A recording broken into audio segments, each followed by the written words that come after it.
Para sumarle contexto a la información y para explicar qué se dice, qué no se dice, cómo se dice y por qué. De lunes a viernes, en Periodismo a Diario, a través de AM 1220 y por todas las redes sociales, le vamos a acercar el kiosco a sus oídos y mucho más.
Soy vulnerable a tu lado más amable. Soy carcelero de tu lado más grosero. Soy el soldado de tu lado más... Buenos días para todos, ¿cómo les va? De tus lados incorrectos. Soy propietario de tu lado más caliente. Soy dirigente de tu parte más urgente.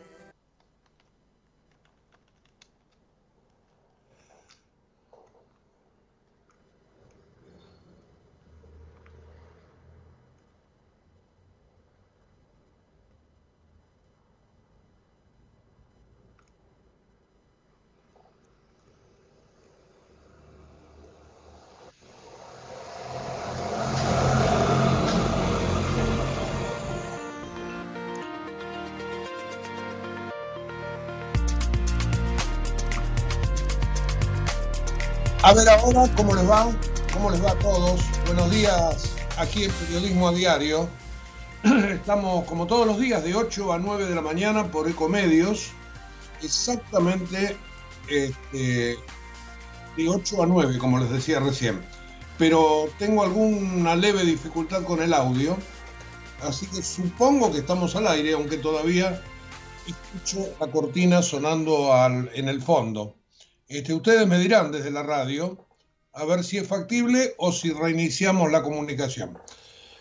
Bueno, vamos a continuar hasta tanto la cosa se estabilice. Entendemos que estamos al aire. Hoy, miércoles 29 de septiembre, cumplimos 1490 programas aquí en la radio. Desde hace 7 años que estamos en Ecomedios, así que esta es una continuidad y siempre con la misma misión, ¿no? Tratando de sacarle punta a la información, de unir, en todo caso, algunas cuestiones para de esa manera tener un mejor panorama informativo. A veces sale mejor, a veces sale peor, pero bueno, estamos para eso aquí en la radio. Yo tenía para iniciar el programa 2 pequeños comentarios. El primero tiene que ver con Carla Bisotti, la ministra de Salud. Sería muy fácil para mí criticarla porque ayer se la operó de apendicitis en una clínica privada, siendo ella una ministra del Estado, un Estado que por otra parte ella glorifica. Sin embargo, estuvo en Mar del Plata, le dio tuvo este problema físico y decidió volver a Buenos Aires para hacerse atender. Finalmente fue operada y gracias a Dios está muy bien en el sanatorio Otamendi. Sería muy hasta demagógico de mi parte, lo siento así, que yo la criticara por eso. Lo único que voy a decir, que en un país más o menos estable, donde haya cierta conciencia de lo que es el sector público, la ministra tendría que haber renunciado. Ahora, ¿quién le va a pedir la renuncia, no? ¿Quién le va a poner el cascabel al gato? Porque todos los políticos que se llenan la boca y glorifican al Estado, finalmente se atienden en el sistema privado de salud. Así que, en todo caso, ella tiene el mismo mal que otros tantos, ¿no? Uno recuerda políticos de todas las clases, que al hospital público lo pasan de largo. Cuando Néstor Kirchner llegó en su momento a la presidencia, se reacondicionó una sala en el Hospital Argerich, que creo que se usó 2 o 3 veces para algún artista popular y nada más. Así que, bueno, ahí está, lo operaron a la ministra, está muy bien, y ojalá que rápidamente se recupere. De renunciar ni hablemos, porque nadie se la va a pedir. Los políticos quieren siempre usufructuar su poder, de este partido, del partido de enfrente o de la otra cuadra. ¿Por qué esto suena más raro? Porque el tenemos ministerio, ella estaba presente cuando se lo recibió Ginés González García, simplemente porque antes era secretaría y ahora pasó a ministerio, y se llenaban la boca con el Estado y usaron al Estado para vacunar a los amigos y a los padres. Entonces ahora, cuando el Estado no te sirve, te vas a atender al sector privado. Ahora, digo, por eso tendría que haber renunciado. Nadie le va a pedir la renuncia, claramente. Bueno, tenía la posibilidad de hacer un comentario de este tipo o ir hacia la cuestión del campo, el ministro Domínguez y la carne. Algo que ayer se resolvió después de 2 reuniones. Primero, del nuevo ministro con Juan Mansur y con gobernadores de 5 provincias afectadas. El único que levantó la voz en su momento, cuando se puso este cepo a la carne, no estaba, que es el gobernador de Córdoba, Juan Schiaretti, que está peleado con el gobierno nacional. Pero estaba el de La Pampa, donde se necesitan senadores, estaba el de Santa Fe, otro tanto, estaba el gobernador Bordet de Entre Ríos, estaba Axel Kicillof, y estaba el gobernador de Santiago del Estero. Insólitamente, claro que tiene vacas en Santiago del Estero, pero Córdoba también tiene, pero no importa. Fueron los 5 gobernadores. Después, al rato, se reunieron con la mesa de enlace y le dijeron que la carne, a partir del lunes próximo, de la semana que viene, se va a poder exportar a China. Son vacas viejas que casi no se consumen internamente, que estaban frenadas. Por supuesto que esto no solo le creaba un problema al campo, sino también a la relación con China y también al comercio exterior, porque las medidas se piensan más con el estómago, con la ideología, que con la lógica de lo que es la economía. Bueno, ¿qué dijo Julián Domínguez? Y de acá viene mi crítica. Vamos a resolver un problema planteado por los gobernadores. Quiere decir que el nuevo ministro le va a hacer caso a los gobernadores porque han perdido elecciones. Al gobernador Bordet lo borraron en Santa Fe, otro tanto en Entre Ríos, otro tanto con Perotti. Ni les cuento el tema de La Pampa. Y si los perdió, el único que tiene en todo caso el invicto es el gobernador Zamora de Santiago del Estero. Como les dije antes, no estaba invitado Juan Schiaretti, o por lo menos no vino. Así que la resolución del caso para Julián Domínguez, nuevo ministro de Agricultura, habla del planteo de los gobernadores, que es un planteo político. Mira, danos esto porque los productores nos matan y después no nos votan.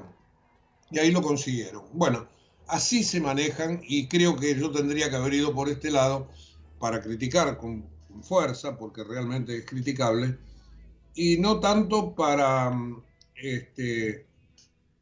crucificar a Bisotti, que bastante temor físico habrá tenido como para abandonar en todo caso un hospital público, que en Mar del Plata los hay y muy buenos.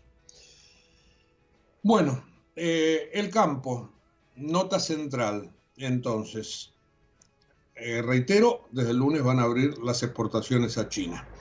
Reunión de los gobernadores también en materia política.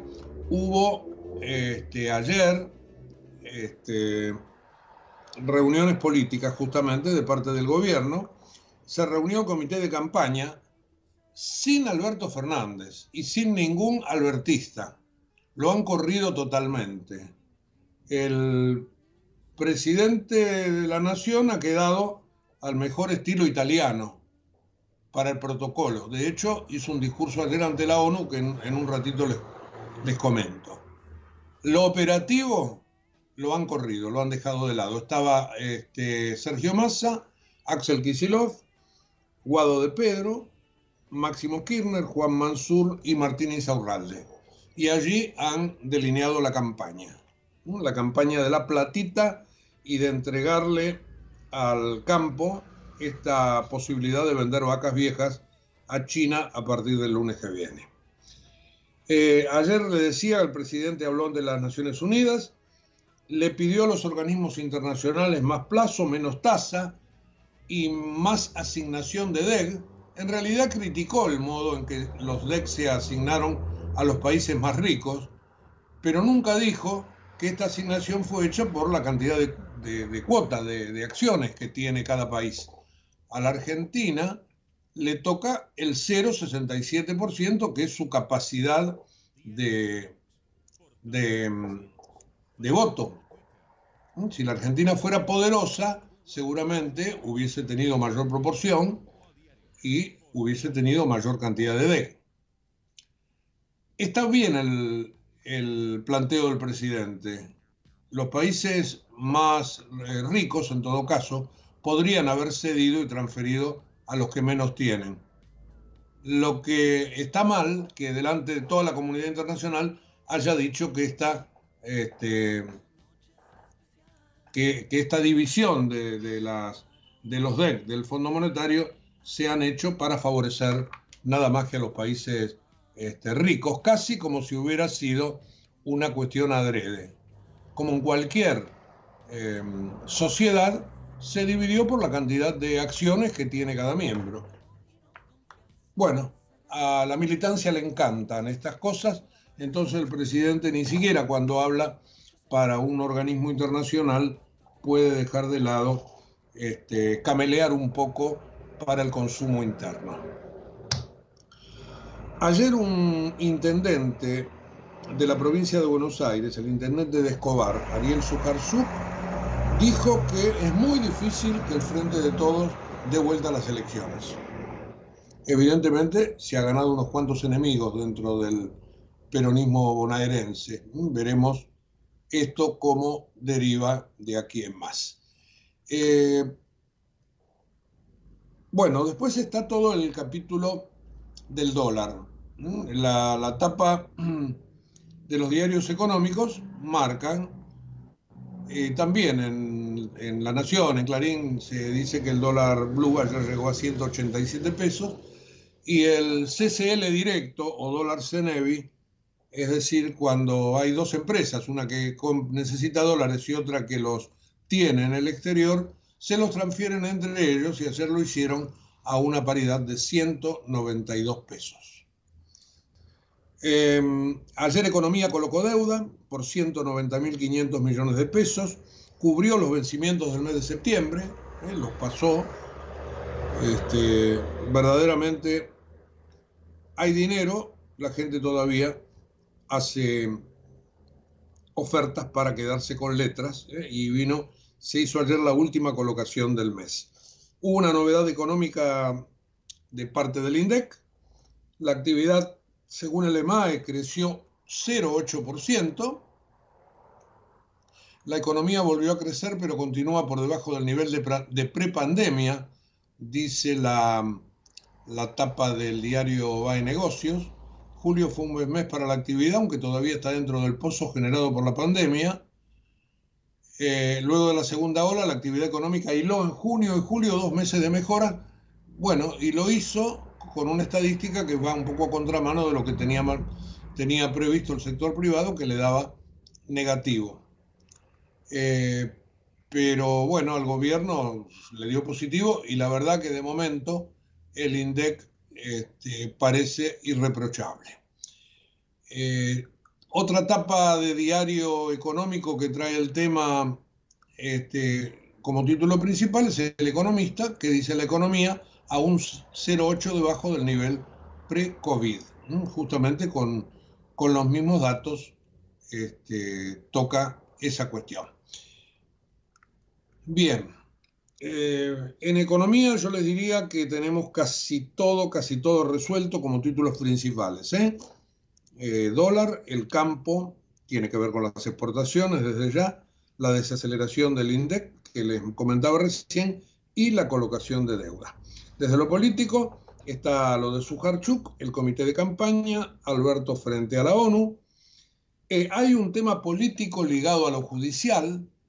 Aquí hay que mirar que ayer salieron por canales distintos a hacer declaraciones el nuevo presidente de la Corte, Horacio Rosati, y Ricardo Lorenzetti, que habían tenido ese cortocircuito en la elección de la semana pasada. Hablaron por separado, bajó la espuma y me da la impresión que han arreglado entregándole a Lorenzetti el manejo de la obra social. No a él directamente, sino a una persona que, Héctor Marchi, que es el secretario general de la Administración de la Corte, hombre de extrema confianza de Ricardo Lorenzetti. Además, a Marchi lo había criticado mucho en su momento Elisa Carrió. Así que esto podemos pensar que va por el lado de la política. Después hay dos temas que tienen que ver con la violencia.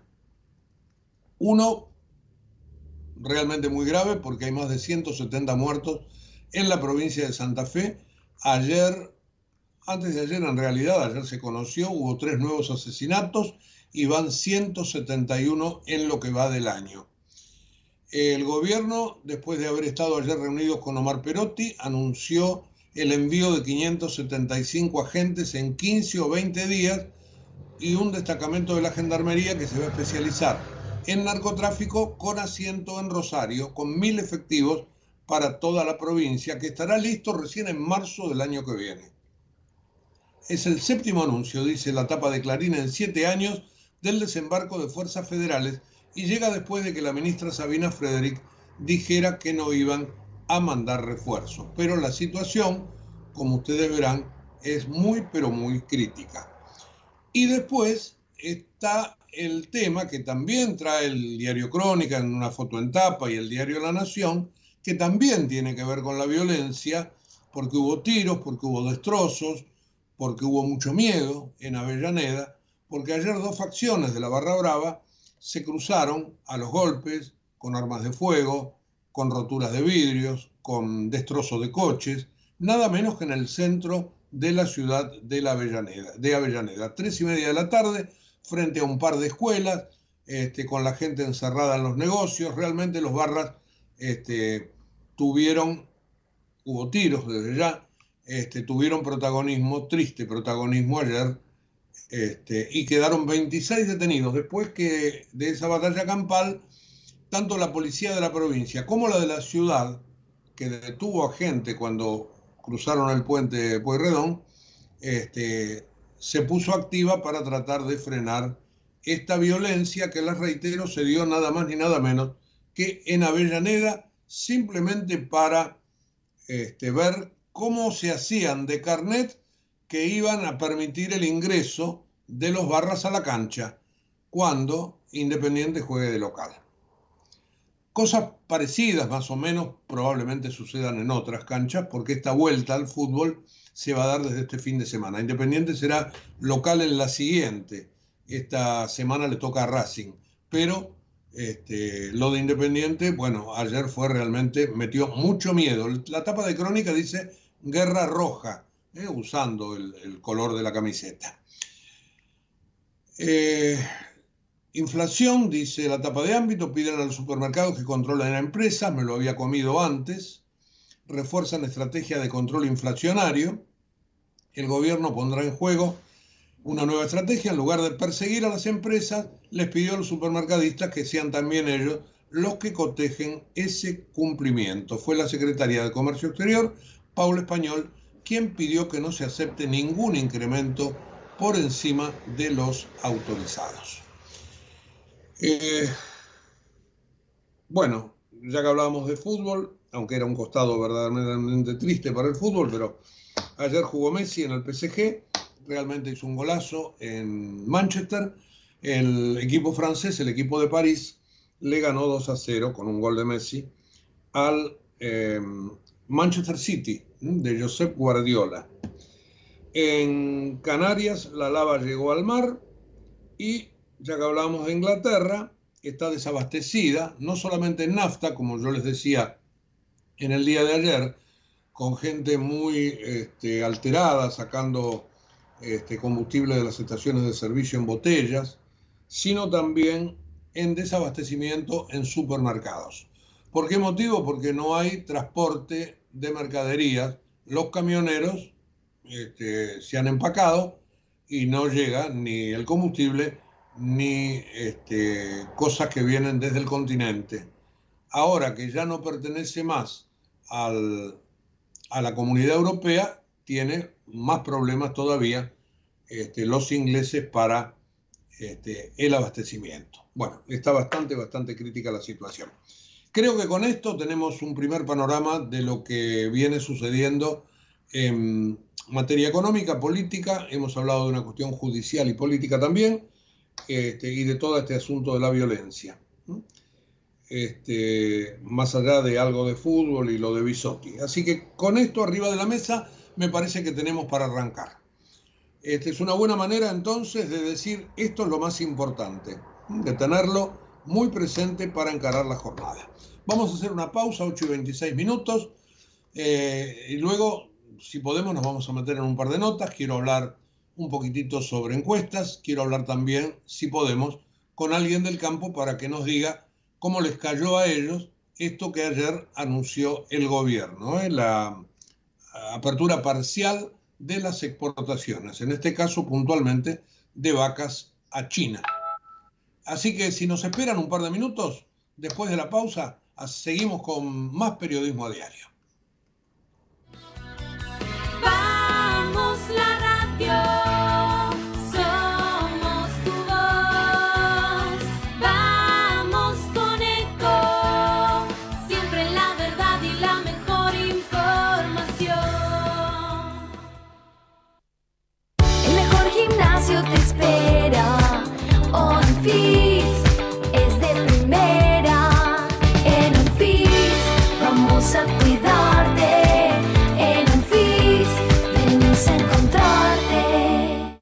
Informate en ecomedios.com.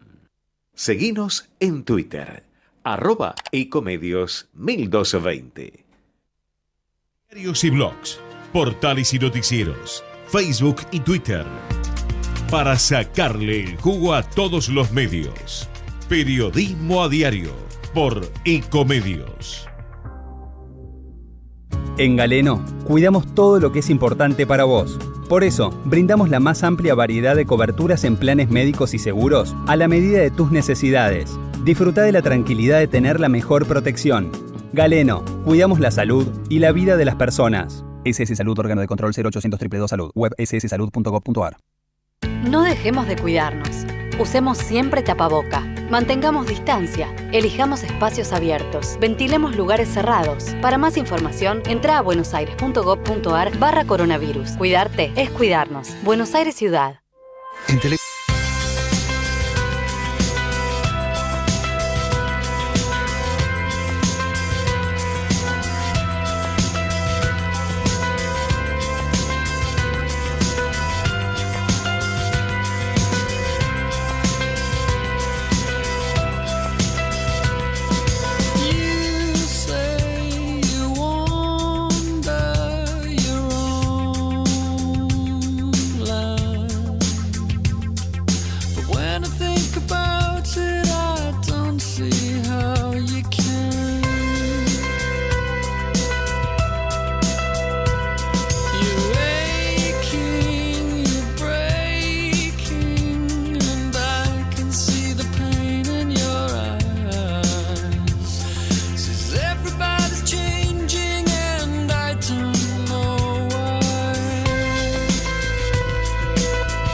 Periodismo Diario. Estamos casi llegando a las 8:30 de la mañana. Tengo los datos del servicio meteorológico. Hemos restablecido la imagen a pleno, así que estamos perfectamente en orden. Sonido e imagen aquí por Ecomedios. 14 grados 7 la temperatura, cielo cubierto, humedad 85%, el viento noreste a 3 kilómetros por hora. Está asomando el sol. Levemente, tenuemente, hay un reflejo en el cielo que dice que quizás se empezará a disipar la neblina matinal. El servicio meteorológico habla de cielo algo nublado para esta tarde, parcialmente nublado por la noche, 20 grados de máxima. Para mañana jueves, tormentas y lluvias aisladas por la tarde-noche, 20 de máxima. El viernes mejora el tiempo, totalmente despejado, y así se va a mantener durante todo el fin de semana. Reitero ahora, 14 grados 7 la temperatura. Bueno, les dije que quería hablar un poquitito de encuestas. Ayer veíamos en el diario Clarín una encuesta de la consultora Sinopsis, que está titulada la nota de nuestro colega Eduardo Palladini, encuesta incómoda. Alberto Fernández y Sergio Massa ya no le suman nada a Cristina Kirchner. Bueno, queríamos sacarle un poquitito de punta a los números y por eso hemos tomado contacto a Lucas Romero, que es director de Sinopsis y además un fino analista político. Y bueno, le vamos a preguntar un poco su interpretación. Lucas, muy buen día. Hugo Grimaldi, aquí en Ecomedios. ¿Cómo te va? Buen día, Hugo. ¿Cómo andan ustedes?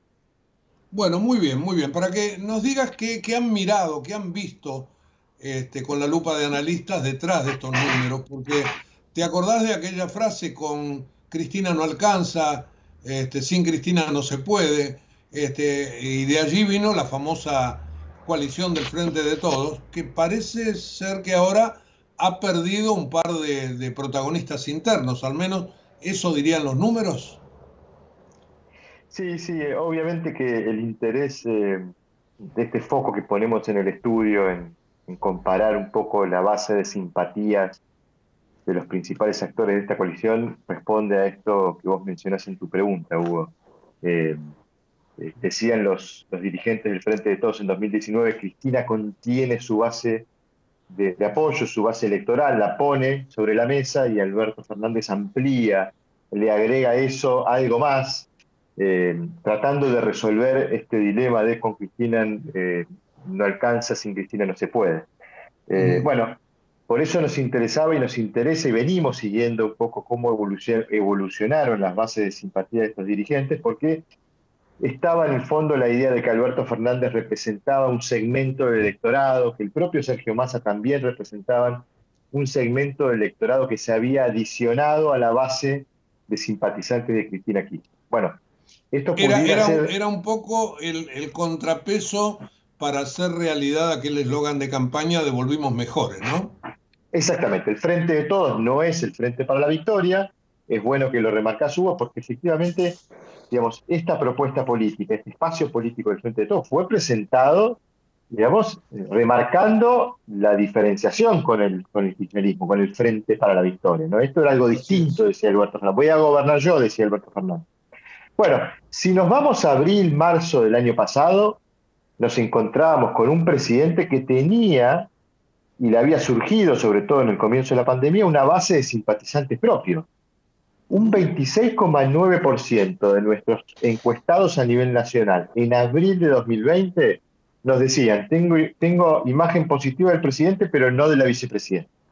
Es decir, el presidente tenía una base de simpatizantes propia diferenciada de la base histórica de simpatizantes de Cristina, del torno al 30% del electorado. Bueno, esa base de simpatizantes propia se ha ido achicando al punto de llegar en este registro correspondiente a este estudio nacional de septiembre, que es el que mencionás que cita Eduardo Palladini, esa base de simpatizantes propios se ha reducido a 1,3.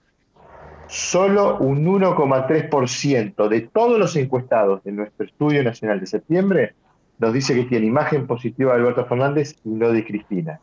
todo el resto de la base de simpatizantes de Alberto Fernández coincide con los simpatizantes de Cristina.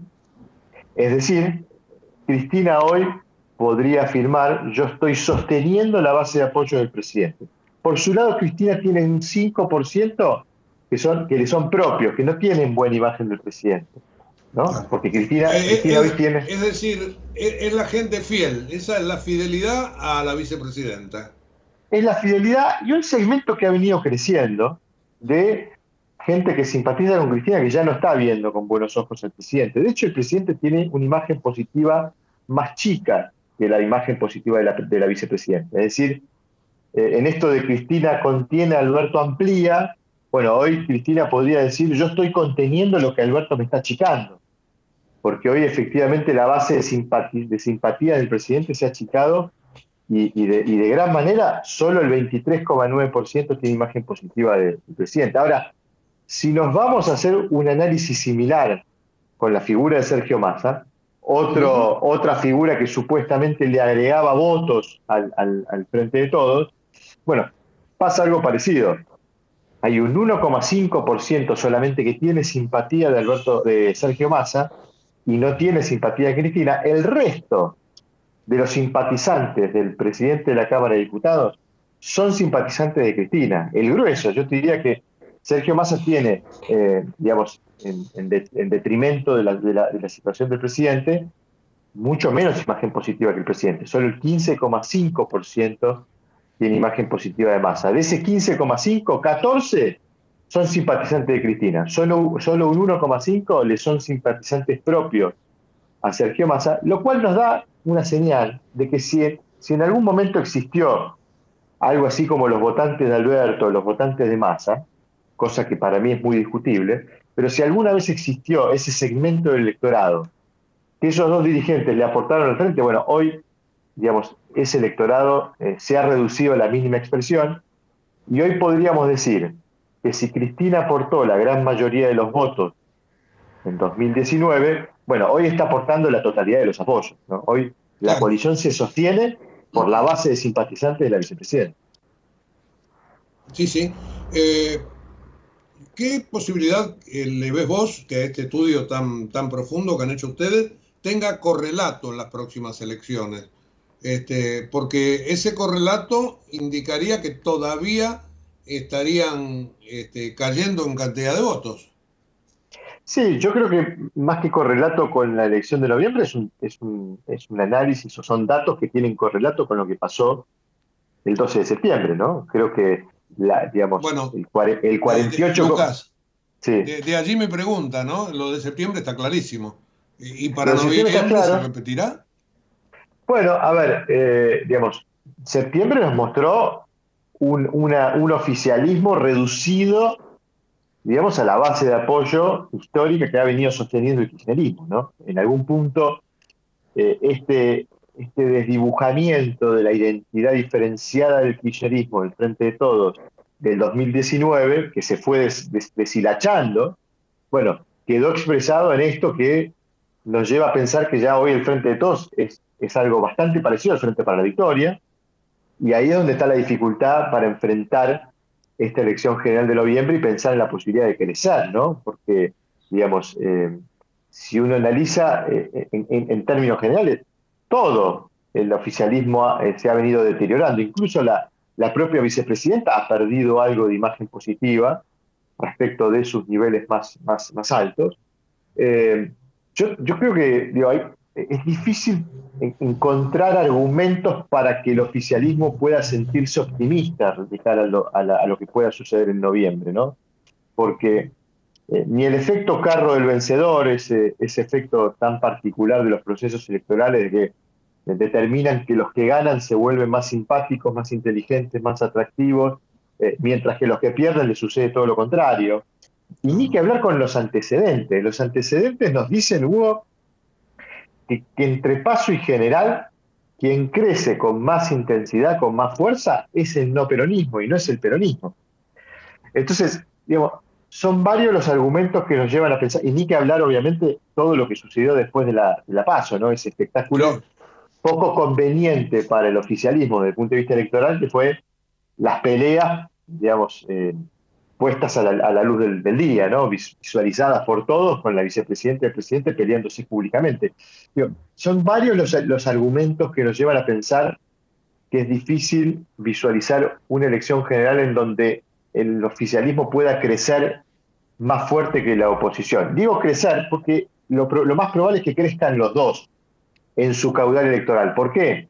Porque vamos a tener probablemente un aumento en la participación, eso sucede y siempre entre Paso y General, porque además tenemos votantes que van a tener que reasignar su preferencia porque sus candidatos no superaron el umbral, y probablemente tengamos también alguna reasignación de preferencias de los votantes estratégicos, ¿no? El famoso voto útil que siempre está presente también entre Paso y General y que termina, digamos, migrando a los espacios en disputa de la elección, ¿no? Con lo cual, digamos, creemos que lo más probable es que veamos a las dos principales coaliciones crecer entre Paso y General, y ahí es donde decimos los factores nos llevan a pensar, estos factores que señalo, a que es más probable que crezca más la oposición que el oficialismo. Quizás el único argumento que pudiera generar algún tipo de optimismo del lado del oficialismo es que, efectivamente, como lo han mencionado algunos dirigentes del Frente de Todos, en zonas donde habitualmente al Frente de Todos les suele ir muy bien, es precisamente en las zonas en donde más baja participación hubo, ¿no? Y hay ahí un poco de atención de ver si se puede efectivamente, a través de una mayor convocatoria al voto, un mayor esfuerzo en la movilización de su base electoral, si el oficialismo puede recuperar algo de terreno, logrando mayor participación en esa zona. Claro.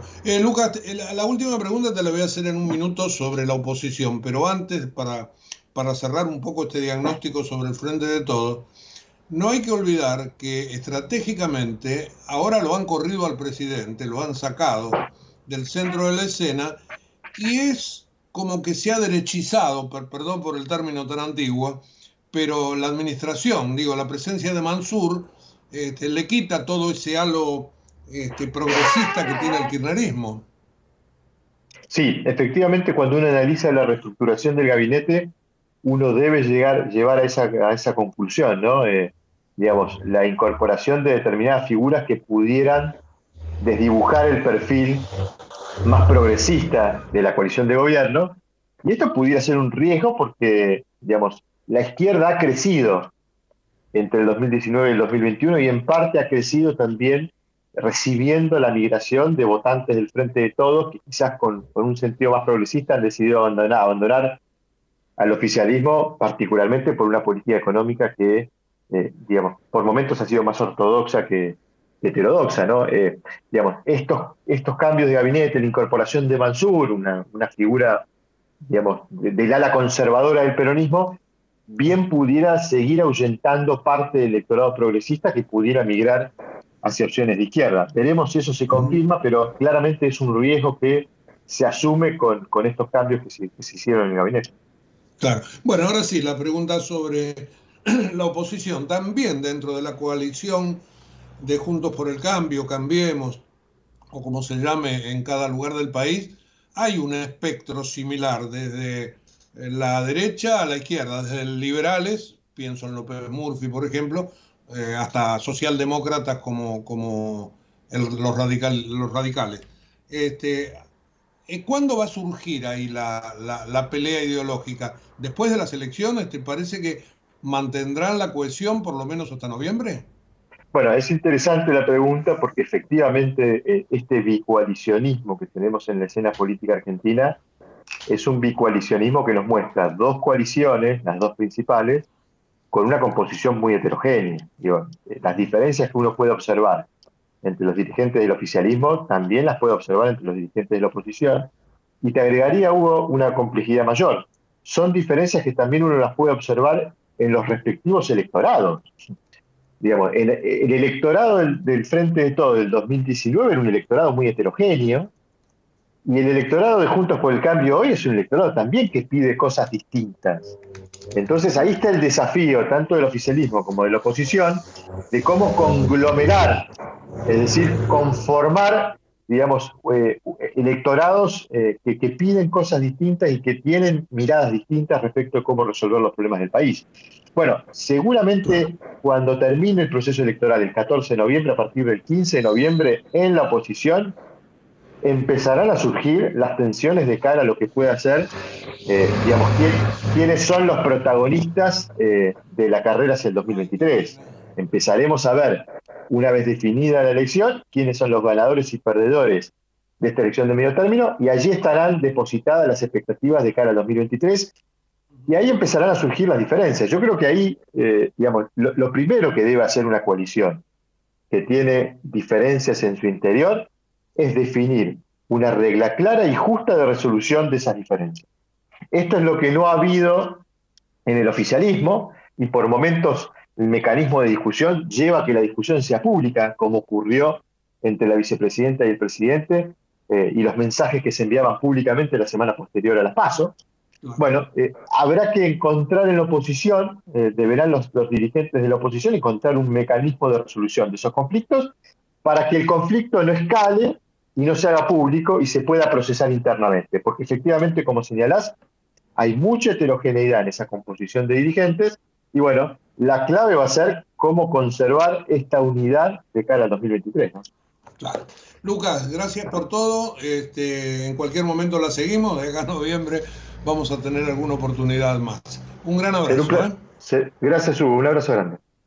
Lucas Romero, analista político, director de Sinopsis. Bueno, hablando sobre esta encuesta, sobre las imágenes, sobre cuánto de apoyo mantiene Alberto Fernández dentro de la coalición gobernante, cómo Cristina tiene su núcleo duro, qué pasa con Sergio Massa, la fuga de votos por izquierda, y después hablamos, obviamente, de Juntos por el Cambio, donde también hay mucha heterogeneidad y donde por ahora están todos unidos en función de que van a votar contra el kirchnerismo.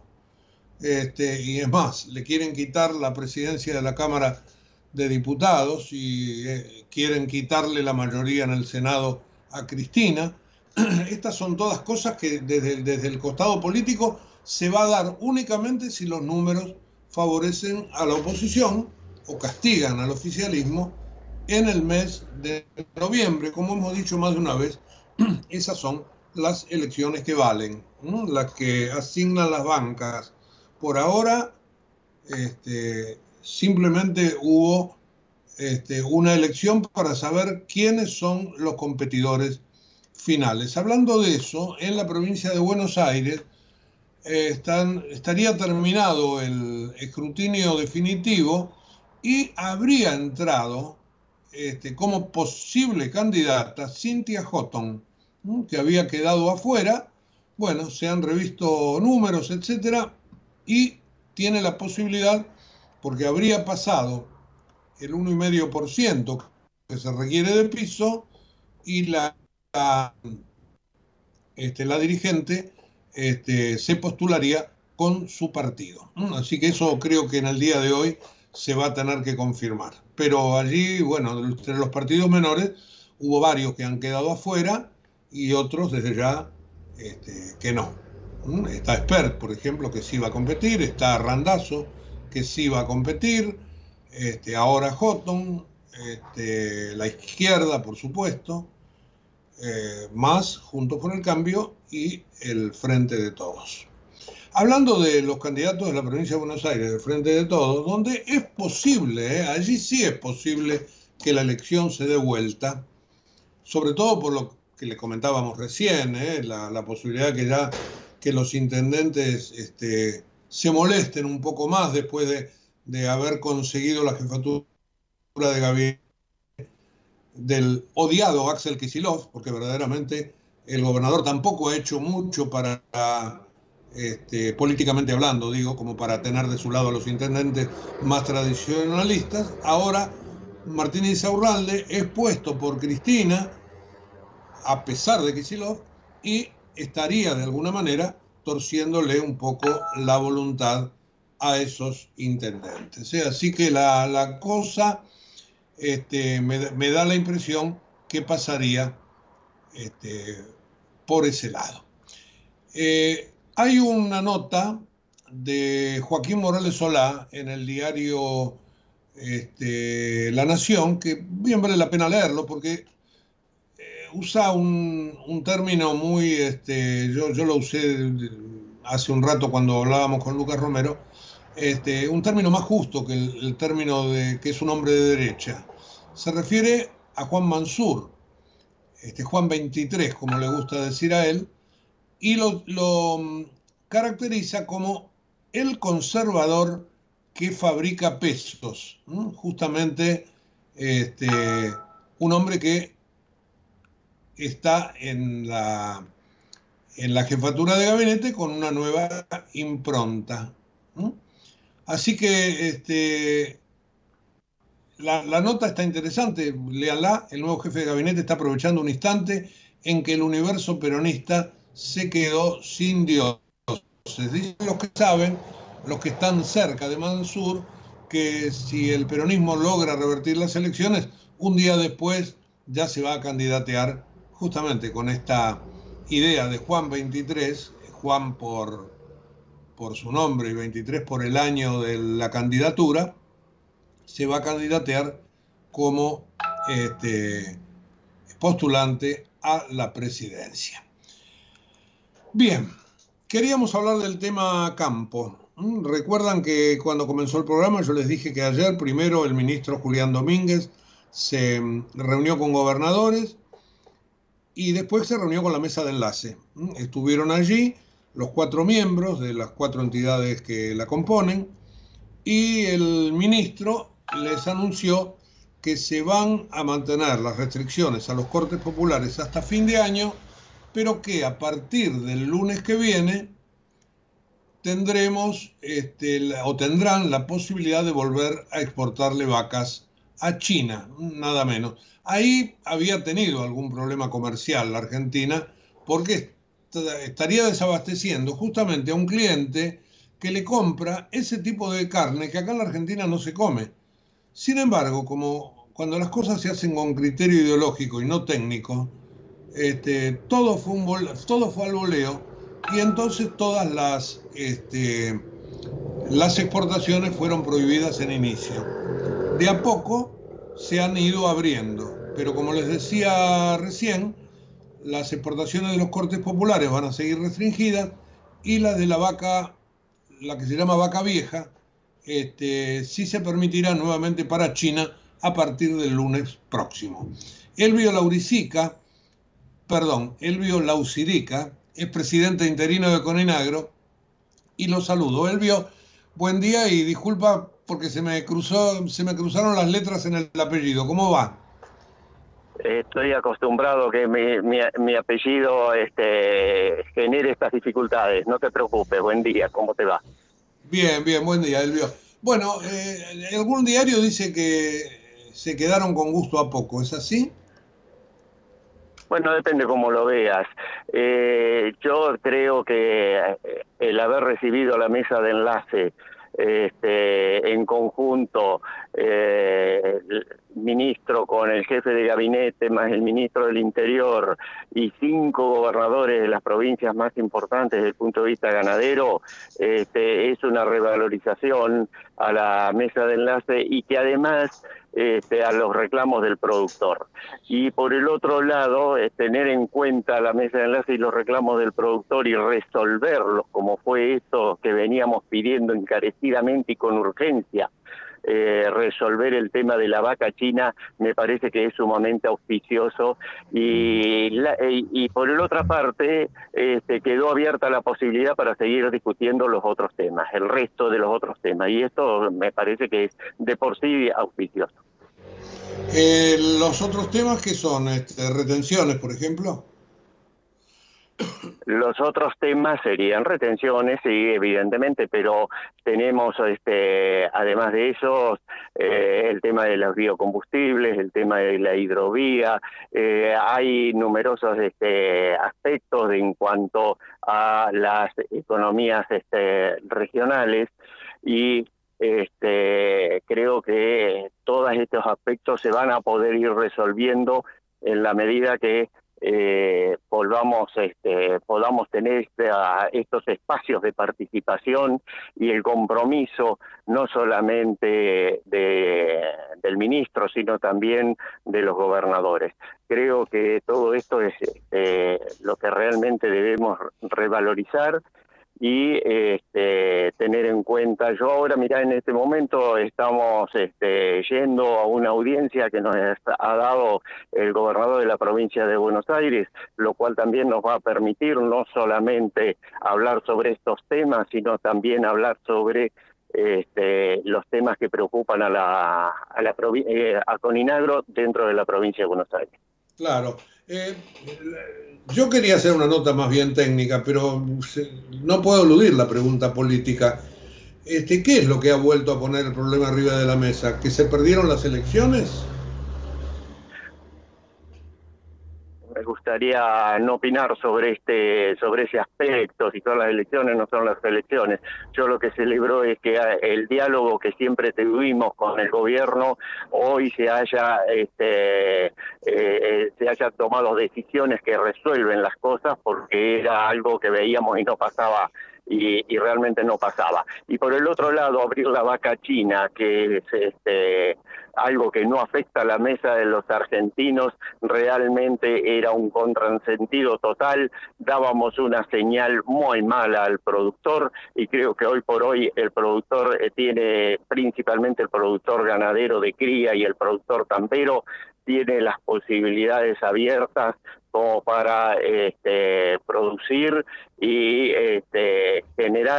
estar incentivado a poder seguir trabajando dentro de sus explotaciones, porque puede darle salida a un producto que en el país no se comercializa, no se consume, por distintas razones, pero no se consume. No debería afectar justamente el consumo y la mesa de los argentinos.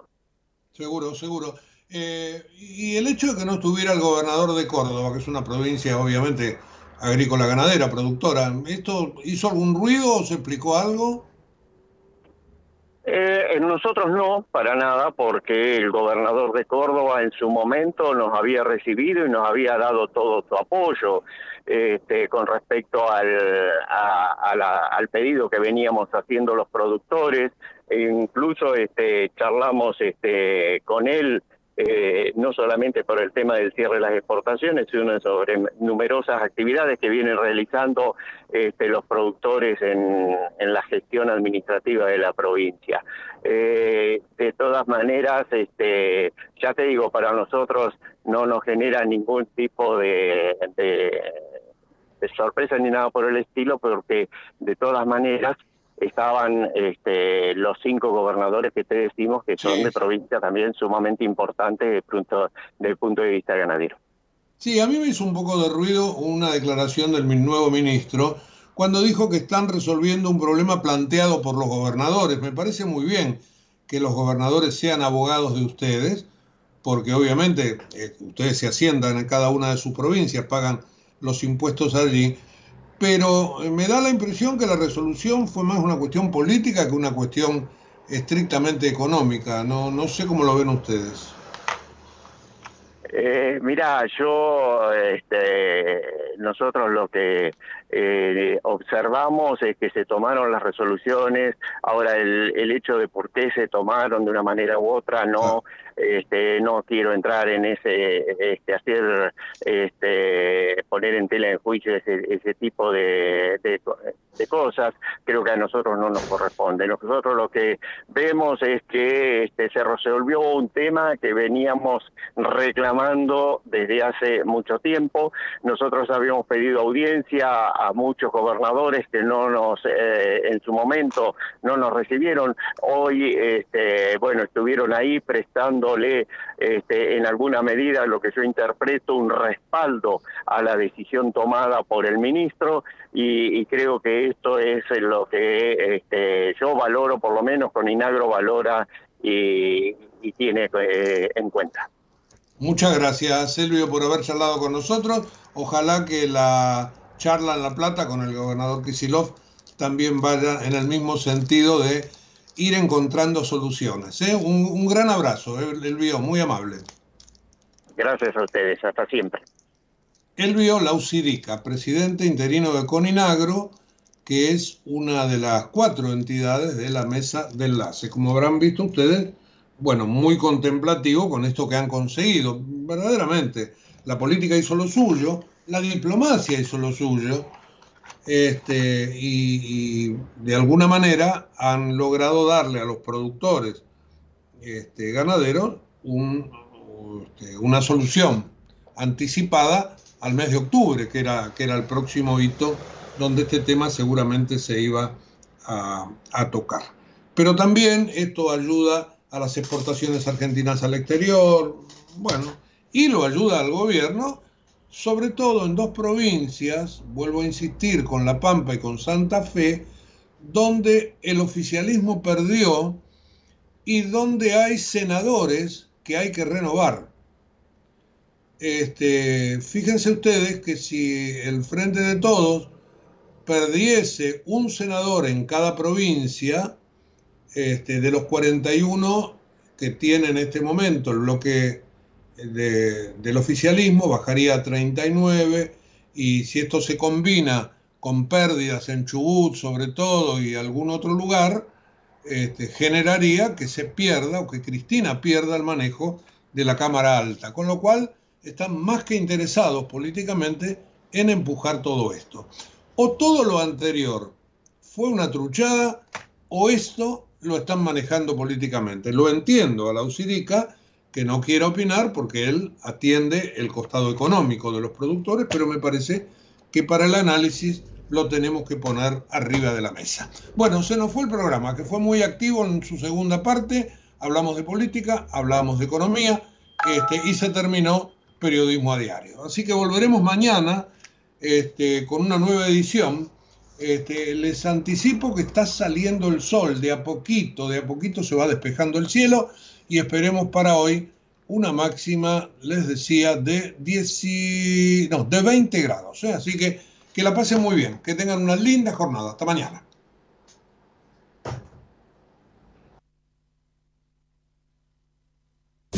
Desde Buenos Aires, transmite LRI 224, AM 1220, Ecomedios.